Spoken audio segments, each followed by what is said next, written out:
오늘 아침 뉴스의 맥을 짚어드리는 시간 뉴스연구소, 오늘도 두 분의 연구위원 함께합니다. CBS 김광일 기자, 뉴스톱 김준일 에디터, 어서 오십시오. 안녕하세요. 예, 첫 뉴스 어디로 갈까요? 비례연합정당. 비례연합정당, 그러니까 진보 성향 소수 정당들이 민주당에 어제 공식 제안을 했어요. 네, 비례연합정당이라는 게요. 이번 선거에서 비례대표 후보 내기 위해서 군소정당, 시민사회 중심으로 추진되고 있는 거고요. 네. 여기에 이제 민주당이 참여하느냐 여부가 아마 가장 큰 관건이 될 것 같은데, 이게 뭐냐면 21대 총선에서 보셨던 그 더불어시민당 이런 비슷한 개념의 어떤 위성정당 같은 개념이라고 볼 수가 있겠고요. 당시에 더불어시민당이 이제 어떤 플랫폼으로 구축된 다음에 선거 이후에 다시 찢어졌던 것들 기억하실 것 같습니다. 그때 참여했던 사람 중에 한 사람이었던 기본소득당 용해인 의원이 어제 국회에서 기자회견을 열었어요. 예. 사회민주당이라고 정의당에서 탈당했던 옛날 참여계 중심 사람들, 그리고 뭐 구열린민주당 사람들이랑 같이 이제 이 어떤 개혁연합신당을 준비하고 있는 건데요. 예. 어제 했던 얘기가 윤석열 정권 퇴행에 맞서서 반윤개혁 최대 연합을 이뤄내야 한다라면서 요거 하자고 강조를 했었고, 또 인상 깊었었던 게 조국 전 장관을 얘기를 했어요.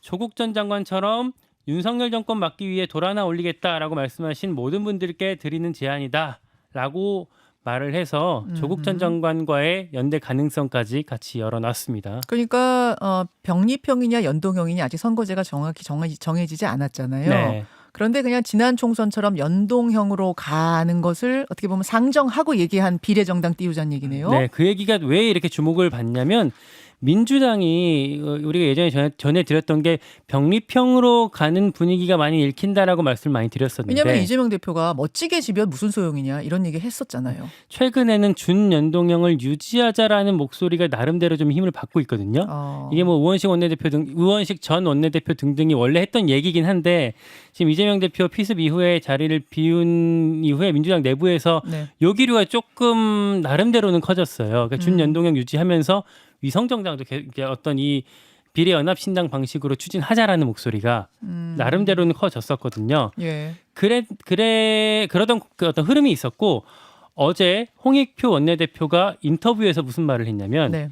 비례연합정당은 불가피한 선택지 중에 하나다라고 하면서 이거 꽤 그런 가능성 높아지는 거 아니냐라는 어떤 의문이 지금 계속 붙고 있는 상황입니다. 그러니까 대선 때 연동형 그대로 간다라는 약속을 했는데 병립형으로 돌아가는 것에 대한 당의 상당한 부담이 느껴지던 차에 용해인 의원이 비례연합 정당 같은 걸 하나 띄울 테니 민주당 같이 합시다 이렇게 제안을 했고, 홍익표 원내대표가 거기에 화답하는 모양새를 띄우면서 급속히 준연동형으로 민주당이 가닥을 잡아가는 분위기다. 네, 이 말씀이세요? 사실상 근데 그것도 어떤 위성정당이랑 비슷한 개념이 포함되는 그 의견이기 때문에 예.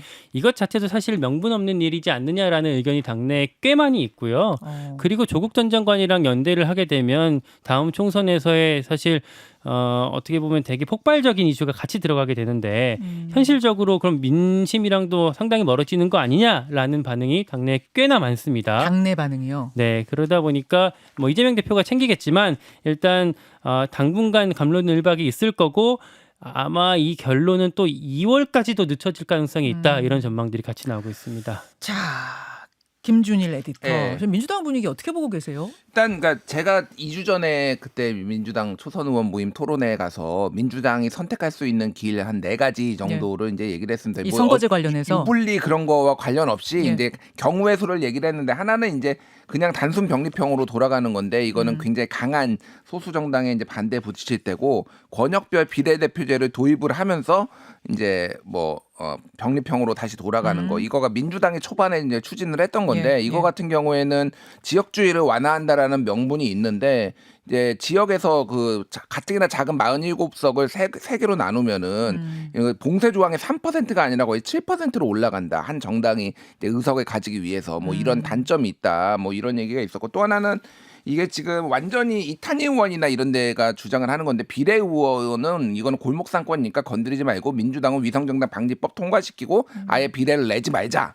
이게 이제 이탄희 의원이 이제 주장하는 그런 예. 내용이고 마지막에 이제 비례위성정당 플랫폼 만들어서 다시 한번 해보는 거예요. 그러니까 사실상 이제 2020년에 더불어시민당 같은 모델인데 그러니까 중요한 거는 이게 이제 우원식 의원이 이제 그 논리를 많이 제공을 하고 있어요. 어떤 식으로요? 그러니까 예를 들면은 지금 이거는 더불어민주당 주도가 아니라 비례연합정당에 각 정파가 같이 들어와가지고 검증도 같이 하고 공천도 같이 하기 때문에 이거는 2020년에 더불어시민당 모델이 아니라 민주당이 이거를 다 독식하는 것도 아니고 그런 모델이다. 그러니까 예를 들면 더불어시민당 같은 경우에는 그때는 시대전환하고 네. 그 지금 용해인의 기본소득당 네, 요게 한 석씩 주고 나머지 15석을 민주당이 다 먹었습니다. 예. 근데 그 정도까지는 안 먹겠다는 겁니다. 아, 쉽게 지분을 잘 얘기하면. 나누겠다. 지분을 잘 나누겠다. 중요한 거는 선거 끝나고 나서 다시 민주당으로 합치느냐 안 합치느냐인데 그 부분은 어떻게 정리가 됐어요? 그러니까 지금 여기에서 나오는 거는 지금 용해인이 지금 얘기를 한 거는 그거잖아요. 쉽게 개혁면화신당이 누가 들어가 있냐면은 기본소득당 예. 그리고 사회민주당. 예. 사회민주당이 누구냐면은 지금 정의당에서 나온 일부 나온, 예. 그러니까 얘는 천호선 대표 중심으로 해서 여기가 이제 참여계라고 불렸는데 친민주당 성향인데 정의당 쪽에서 빠져나온 정파. 그렇죠. 그리고 원래 있었던 열린민주당 합당했는데 그때 반대하고 남은 정파가 있거든요. 네. 여기를 한다라는 거예요.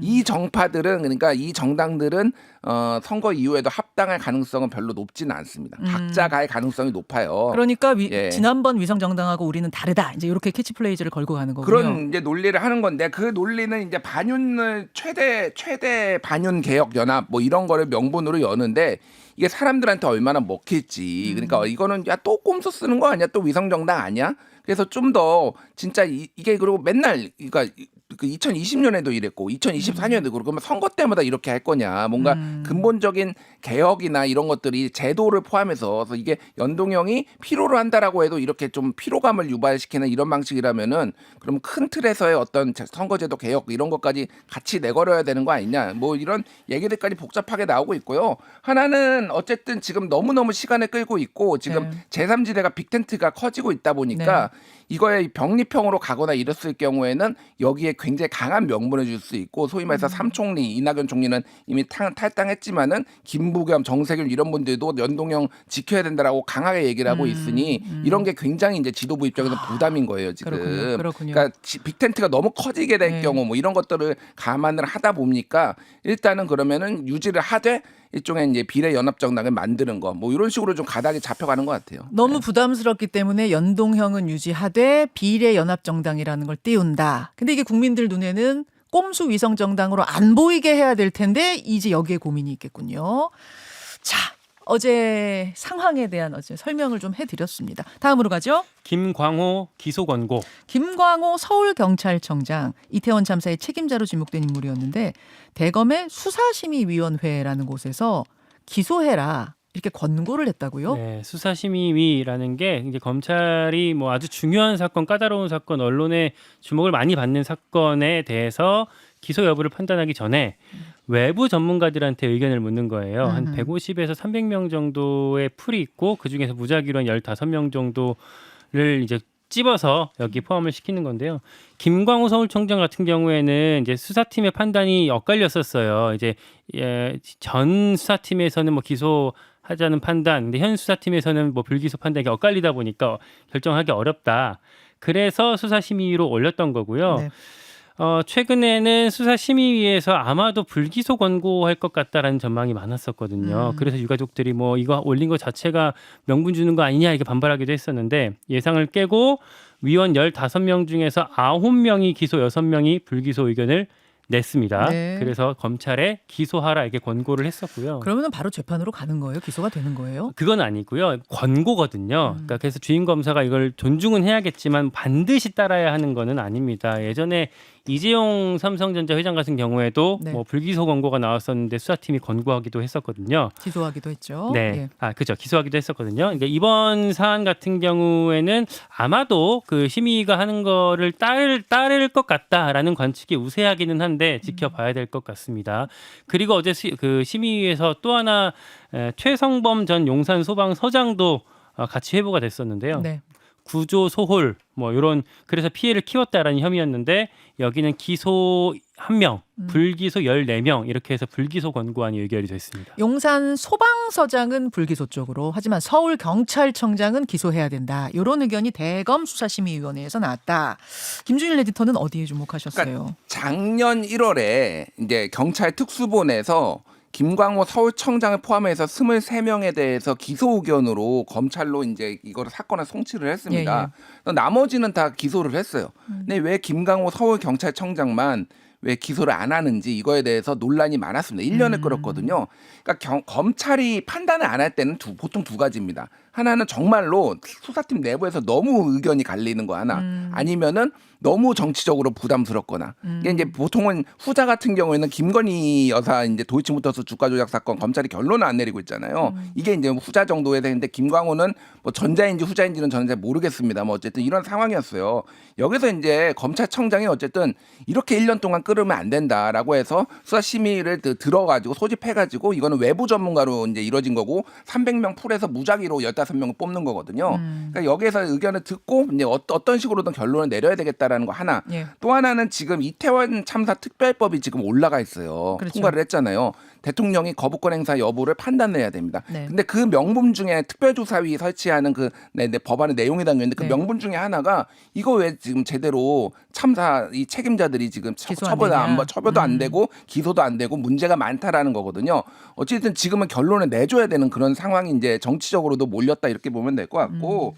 어쨌든 김광호 청장, 서울경찰청장 같은 경우는 이제 어제 뭐 나온 내용을 보면 서울경찰청 내부 보고에서 당시에 이태원 약도까지 보고 그리고 인파 밀집 가능성에 대해서 4차례 보고를 받고 여러 가지 있는데 그거를 제대로 조치를 안 했다라는 겁니다. 여기에 대해서 이제 뭐 어디까지 책임을 물을 수 있는지 모르겠으나 어쨌든 전문가들도 보기에는 그러니까 뭐 이제 이 일반인들이지만 전문가들이 보기에는 이거는 물어야 된다라고 이 정도면 결론을 의무소홀이다. 의무소홀이다. 책임이 있다 이렇게 본 이제 거군요. 본 거죠. 그래서 검찰은 여기에 들어와 가지고 우리는 이거 기소 반대한다라고 검찰도 의견을 냈어요. 여기에. 근데 나머지 이제 민간위원들이 강력하게 이제 해서 한 거고 결국은 기소될 가능성이 좀 높아졌다 이렇게 봐야 될 것 같아요. 알겠습니다.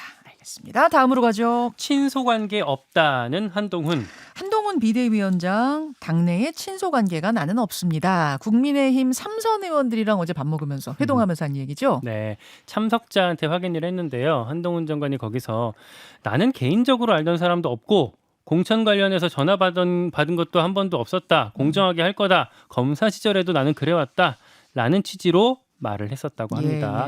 이게 이제 파장을 낳는 건데 당내 미묘한 파장을 낳는데 왜 이 말이 왜요? 그러니까 기존의 정치권의 빚이 없는 만큼 뭐 대대적으로 그 어떤 인적쇄신을 할 거다. 물갈이가 가능하다. 이런 차원으로 해석이 많이 되더라고요. 그러니까 다른 자리도 아니고 이게 중진들. 3선 이상의 중진들, 왜냐면 늘 쇄신 대상으로 꼽히는 사람들이잖아요. 그 사람들 면전에 대고 했던 말이기 때문에 압박 아니냐라는 해석이 많이 나오고 다만 당사자들의 해석은 좀 다릅니다. 제가 어제 그 3선 의원한테 물었을 때 참석한 분. 그 사람은 압박한 거 아니다. 어제 분위기 너무 좋았다. 그냥 원론적인 얘기였다라고 답을 하더라고요.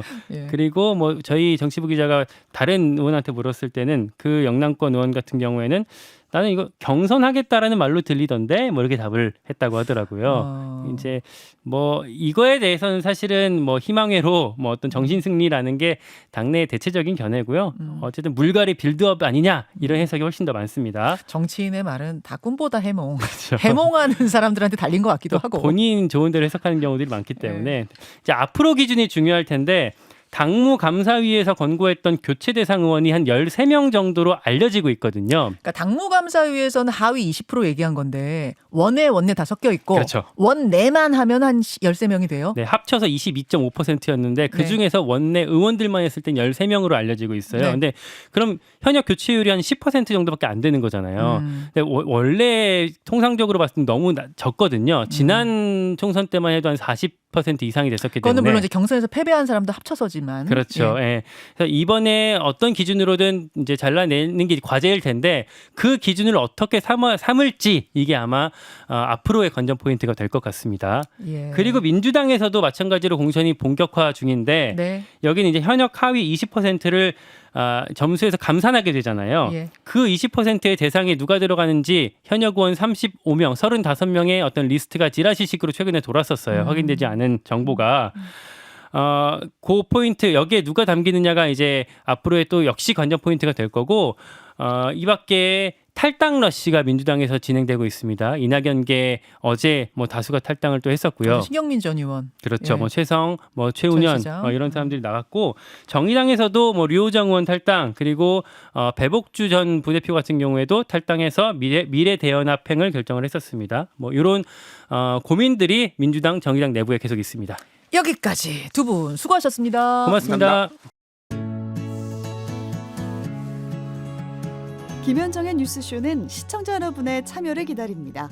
구독과 좋아요, 댓글 잊지 않으셨죠? 알림 설정을 해두시면 평일 아침 7시 20분 실시간 라이브도 참여하실 수 있습니다.